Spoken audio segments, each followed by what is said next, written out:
跟住呢個畫得咁樣衰嘅係插須鼻，插須鼻嚟講咧，個鼻呢個咧都好似獅子鼻咁大，不過好薄，手指公啊冇咁誇張，手指尾肯定穿得入去啦。咁成個插須咁樣叫做插須鼻。咁我哋睇上有講鼻孔養怒就無隔宿之良，因為上次講鼻嘅時候咧，同埋講眼嘅時候咧，我都唔記得咗，原來有種相叫做五怒相。五怒相係咩啊？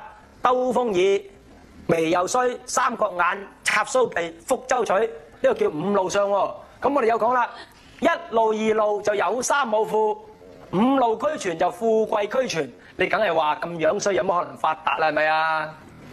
你留意下我哋台灣以前嗰個首富個樣，自己抄下相啦。即係邊個啊？直情係五怒相啊！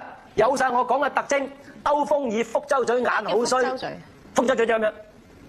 啊，乜都有啊！都記住啦。如果你鼻孔怒，你發現眼又生得樣衰，眉又樣衰，又兜風耳又福州嘴，我係包你發達啦。不過好難嘅，萬中無一啊！呢個五怒醜啊醜啲，不過有錢都好啦。